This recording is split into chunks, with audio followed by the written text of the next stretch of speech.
మీరేమైనా శాస్త్రీయ సంగీతం అట్లా నేర్చుకున్నారా? నాకు ఆన్ ద వేలో వచ్చేసింది అంతే. ఇప్పుడు శాస్త్రీయ సంగీతం అనేది ఒకటండి. ఎస్పి బాలు గారు కూడా నేర్చుకోలేదు సంగీతం. ఇప్పుడు మనం చేస్తూ ఉంటే మనకి ఏంటి వాటి చూడండి మనకు తెలిసిపోతుంది ప్రతిదీ కూడా. ఇప్పుడు ఆ రాగాలు కానివ్వండి, స్వరాలు కానివ్వండి, ప్రతిదీ కూడా మనకు అర్థమైపోద్ది. ఆ రకంగా నేను సంగీతం ప్రత్యేకంగా నేర్చుకోలేదండి నేను. సో కరోనా టైంలో మీరు ఒక విచిత్రమైన పాట చేశారు, అంటే లిరికల్ వాల్యూ ఉన్న మంచి పాట చేశారు. సో దాని గురించి చాలామందికి కరోనా గురించి అవగాహన లేదు.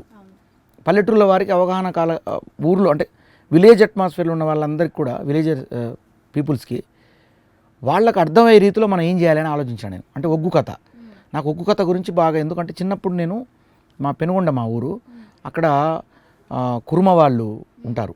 ఆ కుర్మ కమ్యూనిటీ వాళ్ళంతా కూడా ఒక బీరన్న పండుగ అని చేసేది. అది ఇప్పటికి నాకు బాగా ఇష్టం. ఆ పండుగ చిన్నప్పుడు చూస్తుండేవాడిని నేను.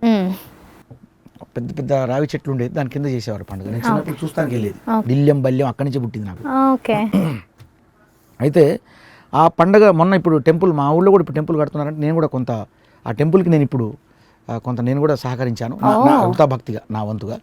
వాళ్ళందరూ ఇక్కడికి వచ్చిండ్రు.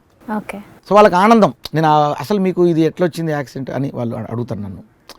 అంటే నేను చిన్నప్పుడు చూస్తూ నేర్చుకున్నాను. పద్యాలైనా ఏదైనా స్టడీలో మనం చదువుకున్నప్పుడు అన్ని ఇప్పుడు గుర్తుంటాయి మనకు. చిన్నప్పుడు చదువుకున్నది మరి బ్యాడ్ చేస్తే మెదడు నుంచి పోదు కదా. అట్లనే నాకు ఒగ్గు కథ అలవాటైంది. ఆ ఒగ్గు కథ ఆధారంగా చేస్తే ఇది ఈజీగా అర్థమైపోద్ది అని చెప్పి అప్పుడు బీరయ్యో బీరయ్యా అని తీసుకున్నా. ఇప్పుడు ఈ కరోనా మీద బీరయ్యో బీరయ్యా, ఓ తమ్ముడు బీరయ్యా, ఆహా ఇంతకుముందు ఎప్పుడు పడితే అప్పుడు గనం దాటి బయటికి బయటలో, ఇప్పుడు కనుక అట్లేపోతే కనుక మళ్ళీ ఇంటికి వచ్చి నమ్మకం మీ ఇష్టం, నాకు అది తెలియదు.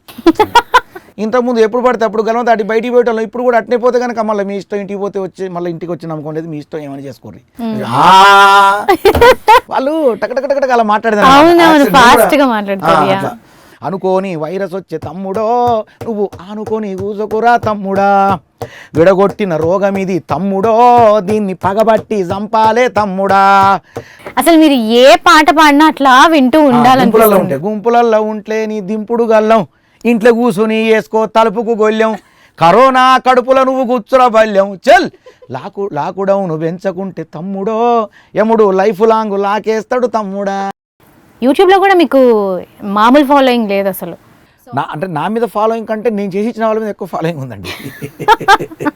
వాస్తవం మాట్లాడాలి అంటే. కాకపోతే ఏంటంటే నేను ఇంకా స్టార్ట్ కాలే. ఇప్పుడు ఈ మైసమ్మ సాంగ్తో నేను షురూ అయ్యానండి యూట్యూబ్లో. ఇప్పుడు ఇరగదీయడానికి ముందుకు వస్తాను. నా నవరసాలు అన్ని చూస్తారు ఇప్పుడు. తగ్గేదేలే అంటారా? ఓకే. సో మీ నెక్స్ట్ ప్రాజెక్ట్స్ ఏంటి?